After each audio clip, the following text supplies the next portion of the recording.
Hello student, welcome back to study by 24/7। Student, आज की video आप सभी के लिए बहुत इंपॉर्टेंट होने वाली है।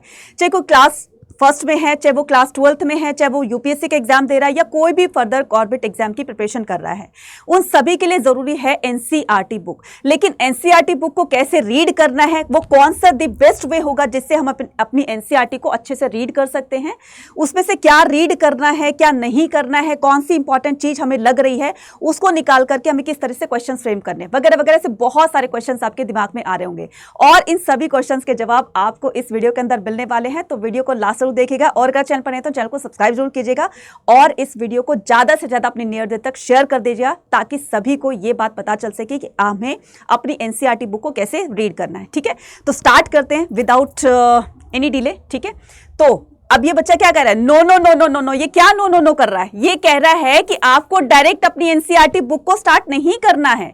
फिर मैम कैसे करना? अभी तो कह रहे हो कि एनसीईआरटी बुक को पढ़ना है, लेकिन मैंने क्या कहा? मैंने कहा never start from direct book. तो आपको डायरेक्ट बुक से स्टार्ट नहीं करना है। आपने अपनी एनसीईआरटी बुक का मान लो फर्स्ट चैप्टर आपने स्टार्ट कर दिया है, नहीं भाई बुक ओपन करी, आज से मैं पढ़ना स्टार्ट कर दूंगा, आज से मैं सारी की सारी बुक्स जो है फटाफट से रीड करूंगा, ये गलती नहीं करनी है। तो क्या करना है?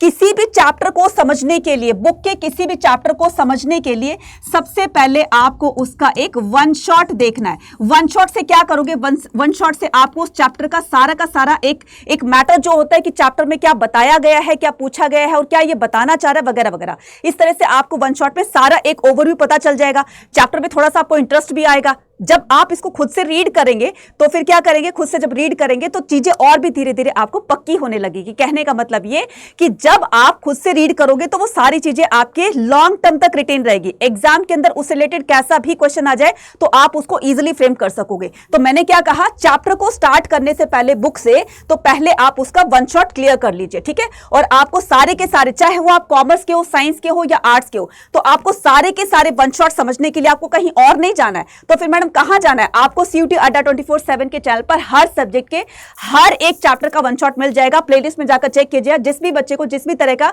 वन शॉट देखना है तो वहां पर जाकर आप चेक कर सकते हैं। अब मैं क्या करूंगी? अब हम आगे चलते हैं। तो आगे की बात पर हम यहां पर क्या करने वाले हैं? अब ये बच्ची कुछ नोट कर रही है। क्या कर रही है? अंडरलाइन और मार्क इन अ बुक। कुछ बच्चों को ये टेंशन रहती है कि यार मेरी बुक गंदी हो जाएगी, मैंने इसको मार्क कर दिया, मम्मी गुस्सा करेंगी, टीचर गुस्सा करेंगी। नहीं भाई, ऐसा नहीं करना। ये चीजें छोड़ दीजिए। बच्चे करते थे, अब आप बच्चे नहीं रहे हो, बड़े हो गए हो। तो आपको क्या करना है? जैसे ये आपकी एनसीईआरटी बुक का कोई पेज है, कोई चैप्टर का पेज है, ठीक है, अब आप इसको कैसे रीड करना है, कैसे इसको अंडरलाइन करना है या मार्क करना है, वो मैं आपको बताती हूँ। सही तरीका क्या है? जब भी आप अपने किसी एनसीईआरटी पेज को पढ़ते, किसी भी चैप्टर के पेज को पढ़ते हैं, तो सबसे पहले आपको क्या करना है? आप ये देखिए कि आप कौन सा टॉपिक पढ़ रहे हैं। हो गया, इस टॉपिक को अंडरलाइन कर लीजिए। अगर आपको लगता है कि ये टॉपिक हमारे एग्जाम पॉइंट ऑफ व्यू से बहुत इंपॉर्टेंट है क्योंकि इसमें से काफी कुछ आने वाला है, ठीक है, तो आपने क्या किया? अंडरलाइन कर लिया। अब ये देखिए इस टॉपिक में बताया क्या गया है। लाइन बाय लाइन आपको पढ़ना है, कोई भी लाइन आपको स्किप नहीं करनी है। हो सकता है कि जो लाइन आप स्किप कर रहे हैं उसी से कोई क्वेश्चन आ जाए। अब आप बोलोगे कि मैम अब इतना टाइम थोड़ी ना है कि हम एनसीईआरटी की एक लाइन को पढ़े। पहले क्या कर रहे थे? खैर, देर आए दुरुस्त आए, वो भी तरीका बताऊंगी मैं। ठीक है, तो जनवरी 1915 में मोहनदास करमचंद गांधी साउथ अफ्रीका से वापस आए थे। ठीक है, तो आपने क्या किया? इस डेट को आपने अंडरलाइन कर लिया। जी, इस डेट को अंडरलाइन कर लिया बुक के अंदर ही। ये मत सोचो कि बुक गंदी हो गई है, क्योंकि यहाँ पर आपका टाइम सेव हो रहा है। लिखोगे, ठीक है, तो टाइम थोड़ा सा कंज्यूम होगा। मैं एक की बात नहीं कर रही, बहुत सारा कुछ ऐसा होगा इसमें इंपॉर्टेंट जो कि आप लिखोगे। लिखने का काम बाद में करेंगे, ठीक है, अभी टाइम नहीं है, तो आप इसको अंडरलाइन कर लीजिए। देन उसके बाद गांधी जी साउथ अफ्रीका कब गए थे? 1893 के अंदर गए थे, ये आपने मार्क कर लिया। तो आपको एनसीईआरटी की क्या करनी है? एनसीईआरटी की लाइन बाय लाइन को रीड करना है, लेकिन सारी बुक को काला पीला मत कर लेना। फिर क्या करना है? जो आपको इंपॉर्टेंट लगे बस उसी को ही आपको क्या करना है? अंडरलाइन करना है। ठीक है, उसके बाद जैसे ये है, आप इसको अंडरलाइन कर लीजिए। जहां जहां पर डेट आ रहा है, जहां जहां पर आपको लग रहा है, जैसे ये स्वदेशी मूवमेंट है, इसको कर लिया। तो इस तरीके से आप जब लाइन बाय पढ़ोगे ना तो ऑटोमेटिकली आपके दिमाग में आ जाएगा कि यार ये इंपॉर्टेंट है, इसको अंडरलाइन कर लीजिए। खत्म बात। ठीक है, उसके बाद क्या करते हैं? उसके बाद ये बच्ची कह रही है क्या? उसके बाद कह रही है नेवर स्किप बॉक्स कंटेंट। बहुत सारे बच्चे गलती करते हैं। बहुत सारे बच्चे क्या गलती करते हैं कि ये जो आपको ब्लू बॉक्सेस के अंदर जो कंटेंट दिया होता है बहुत बहुत बहुत ज्यादा इंपॉर्टेंट होता है। तो आपको क्या करना है? इन ब्लू बॉक्सेस को बिल्कुल भी लाइटली नहीं लेना है। यहां से एनसीईआरटी ने अपना पैटर्न चेंज कर दिया, क्योंकि एनसीईआरटी को पता है कि पीछे से बच्चे जो है जो बैक एक्सरसाइज होती है उस पर ज्यादा फोकस करते हैं। लेकिन एनसीईआरटी ने क्या कहा? एनसीईआरटी कहता है बच्चे की नॉलेज को, बच्चे की अंडरस्टैंडिंग को चेक करने के लिए हम डिफरेंट टाइप के क्वेश्चन देंगे और कहीं से वो कुछ भी दे सकते हैं। इसलिए एनसीईआरटी के हर एक पेज की लाइन बाय लाइन आपको पढ़नी है। दूसरा, ये ब्लू बॉक्सेस को भी आपको बिल्कुल लाइटली नहीं लेना है, इनको भी पढ़ना है, यहां से भी क्वेश्चन आएंगे, ठीक है। इसके अलावा आपके पिक्चर बेस्ड क्वेश्चन भी होते हैं, मतलब जो आपकी पिक्चर किसी एनसीईआरटी पेज पर दी होगी, ठीक है, पिक्चर एनसीईआरटी पेज में दी होगी तो उसके नीचे जो कंटेंट लिखा होता है वहां से भी क्वेश्चन आते हैं, क्वेश्चन यहां से भी आएंगे, क्वेश्चन पिक्चर्स के नीचे से भी आएंगे, कार्टून बेस्ड क्वेश्चंस के नीचे जो लिखा हुआ है उससे भी क्वेश्चन आएंगे। कार्टून को दिखा बोल देंगे कि आपको बताओ कि पहचानो कि आइडेंटिफाई करो, देन उसके बाद उसका आंसर लिखो। मतलब एनसीईआरटी में हर तरीके से आपको कुछ भी नहीं छोड़ना है, सब कुछ आपको पढ़कर जाना है, ठीक है।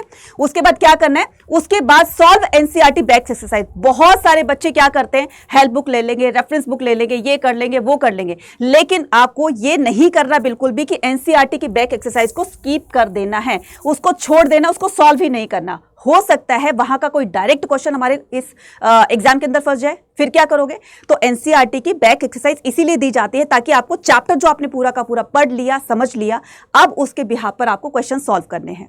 तो एनसीईआरटी की बैक एक्सरसाइज को जरूर से सॉल्व करना है, ठीक है। लेकिन कैसे सॉल्व करना है, इस तरह के आपके एनसीईआरटी के क्वेश्चन दिए होंगे, बैक एक्सरसाइज दी होगी। Why did the Muslim league demand through it's resolution of 1940। पूरा चैप्टर पढ़ने के बाद इस तरह से क्वेश्चन जो दिए हैं आप उनको सॉल्व करने की कोशिश कीजिए। कंसेप्ट क्लियर हो गया, क्वेश्चन की प्रैक्टिस हो गई। अब देखो कैसे फटाफट से आपके दिमाग में सारी चीजें रिकॉल होती हैं और आप अपने आंसर्स को इजीली फ्रेम कर सकते हैं, ठीक है।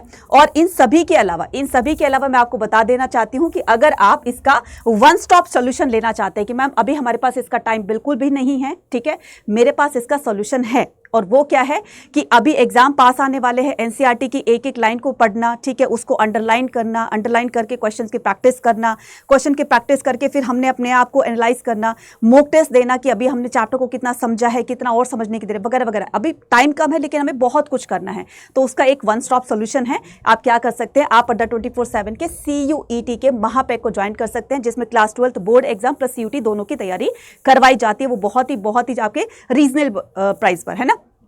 तो इस पर आपको मैक्सिमम डिस्काउंट दिया जा रहा है। Y489 कूपन कोड लगा करके आप इन सभी क्वेश्चन का आप वन स्टॉप सॉल्यूशन पा सकते हैं। और इसके अलावा अभी आप लोगों के लिए बहुत ज़्यादा एक बहुत बड़ी गुड न्यूज़ है कि CUT अड्डा 24/7 पर अब डिस्काउंट ऑफर चल रहा है। मात्र 3 घंटे के लिए ये जो है क्या किया गया है, सेल ऑफर निकाला गया। तो फटाफट से जाएंगे और किसी भी कोर्स को अवेल करने पर, चाहे वो आप टेस्ट सीरीज परचेज कर रहे हैं, चाहे वो आप मंजिल प्रो कर रहे हैं, या फिर महापैक ले रहे हैं, या फिर कोई भी XYZ कुछ भी आप परचेज कर रहे हैं, तो उस पर पूरे आपको 40% का डिस्काउंट दिया जा रहा है। लेकिन ये 40% का डिस्काउंट Y489 कूपन कोड लगाकर ही आपको मिलेगा, चाहे आप किसी भी स्ट्रीम के हो, साइंस के, कॉमर्स के हो, आर्ट्स के हो, किसी भी स्ट्रीम के हो, 40% का डिस्काउंट आपको इस कूपन कोड से दिया जा रहा है। ये है आपका मंजिल प्रो, ये है समर्थ और ये है आपका प्राइम टेस्ट। तो प्राइम टेस्ट के अंदर न सिर्फ आपका CUET का बल्कि आपके फर्दर जो भी गवर्नमेंट एग्जाम्स की तैयारी कर रहा है, सारे के सारे मॉक टेस्ट इसके अंदर दिए हुए हैं। तो आपके साथ साथ आपके बहन भाई भी जो इस तरह के एग्जाम की प्रिपरेशन कर रहे हैं, उनके लिए भी ये बेनिफिशियल है। सभी पर डिस्काउंट ऑफर आपको इस कूपन कोड से दिया जा रहा है, ठीक है।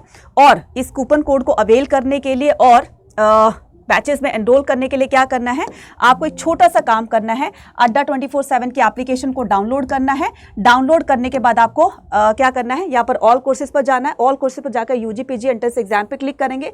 यहाँ पर जाएंगे हिंदी मीडियम के हो, हिंदी पर क्लिक कीजिए, और अगर आप इंग्लिश मीडियम के हो तो इंग्लिश पर क्लिक कीजिए, मतलब CUT UG पर क्लिक करना। आर्ट्स के हो, कॉमर्स के हो, साइंस के हो, वटेवर आप जिस भी स्ट्रीम के हो, अपनी स्ट्रीम के अकॉर्डिंग उसको क्लिक करना है। ये रहा आपका महापैक आपका 8 ये इतने का नहीं पड़ रहा है, चिंता मत कीजिए, क्योंकि महापैक के अंदर सभी चीज़ों को आपका इसका एक्सेस दिया जा रहा है। तो आगे पीछे के जितने भी बैच होंगे तो इन महापैक वालों को सारे फ्री ऑफ कॉस्ट दिए जाएंगे, इनका एक्सेस उनको फ्री दे दिया जाएगा, ठीक है। तो आपको क्या करना है, मुझे लगता है कि महापैक खरीदने में आपको ज़्यादा फायदा रहेगा, क्योंकि इसमें सभी कुछ आपकी लाइव क्लासेस, रिकॉर्डेड क्लासेस, आपकी PDF है, आपकी ई-बुक्स है, आपके टेस्ट सीरीज है, सब कुछ इसके अंदर मिलने वाला है। तो ये महापैक है, तो जाकर के फटाफट से आज ही इसमें एनरोल करें और अपने क्लास 12 और CUET एग्जाम की प्रिपरेशन जो है बिना किसी टेंशन के आप यहां से स्टार्ट कर सकते हैं। आपके एग्जाम से पहले पूरी तरीके से सिलेबस करवा दिया जाएगा, और CUT एग्जाम तक तो आपका काफी बार जो है वो आपका सिलेबस रिवाइज हो चुका होगा। तो जितनी देरी करेंगे उतनी ही ज्यादा देरी होगी, इसलिए देर होने से पहले हम वो काम जल्दी कर लेंगे, तो इसलिए इससे अच्छा होगा, ठीक है। तो कैसी लगी आपको वीडियो मुझे कमेंट सेक्शन में लिखकर बताइएगा, और मिलते हैं अपने नेक्स्ट इंपॉर्टेंट सी वीडियो के साथ। Till then take care, bye bye to all and all the very best.